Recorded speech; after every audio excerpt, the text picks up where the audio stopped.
Tyler Jones, Ryan Pierce here with you for the first edition of Sports Sunday, as we'll be looking back at the weekend that was in the National Football League and in college football. The Los Angeles Rams are the best team in the NFL right now. I was so impressed with the way that they played today against the Tampa Bay Buccaneers. Matthew Stafford was just phenomenal with a big day, over 300 yards passing, 4 touchdowns, and this team just looked complete.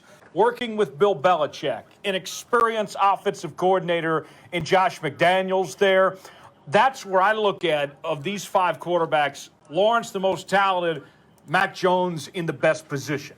He needs some new life of some sorts in another city. I think this will be a win-win for everybody to get Ben Simmons out of Philadelphia, not only for his sake, but for the Philadelphia 76ers themselves. Father Time is struggling in this one because Tom Brady is still a very elite quarterback entering this year, and there's no reason to think that he won't have another big season ahead. They've already lost their second game of the year to NC State, and we're not even done with the month of September yet. So we're starting to finally see the gap is closing, the transfer portal is working, and college football is competitive again. Patrick Mahomes has been phenomenal to start out his career. You could argue he's had the best start to a career of any NFL quarterback in history.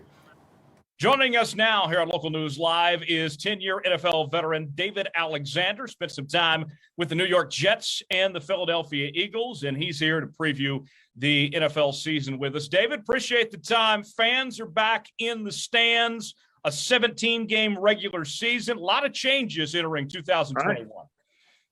Well, first off, Tyler, thanks for having me, man. Oklahoma pushed by Nebraska. Rivalry game, I get that, but that's not a very good Nebraska team. And the difference of that was 2 missed field goals and an extra point. Otherwise, you have a tie ball game there in North.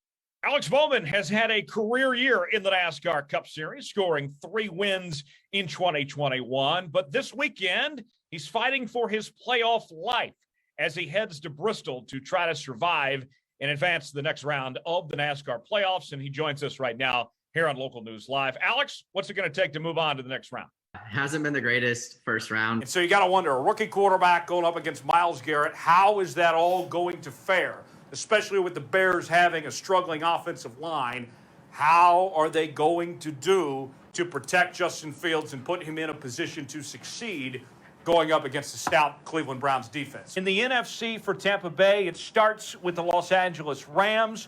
You got Green Bay with Aaron Rodgers, and many people wondered if Aaron Rodgers was going to be back in a Packer uniform in 2021, but he has arrived and he's ready to go. Go ahead and go to number 3 on our list, and that is the return of Dak Prescott.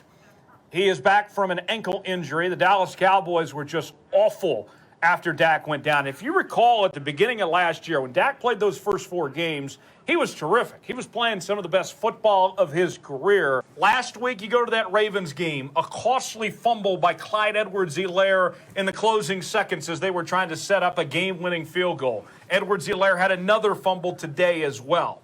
We've all been trying to figure out, okay, what's the blueprint to stop the Kansas City Chiefs? And through 2 weeks and 2 losses, the only blueprint out there is if the Chiefs beat themselves. It looked like we were headed towards a 12-team playoff, possibly as early as 2023.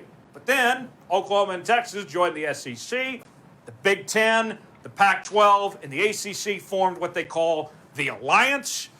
And then we saw the Big 12 start rating members of the American Conference as well as BYU. So a lot has changed in the college football landscape. The future of golf in America right now is so bright.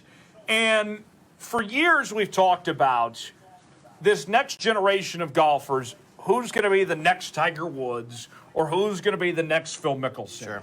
And what I would tell you, folks, is if you watch the Ryder Cup this weekend and if you've been watching the PGA Tour at all this year, I think what you can point to is it's not just one guy that's going to step up and replace Tiger or replace Phil or anything like that. It is going to be collectively. One of the best things about sports in general, Ryan, is that sports brings people together, that it provides those healing moments. And we're still in the midst of a global pandemic right now.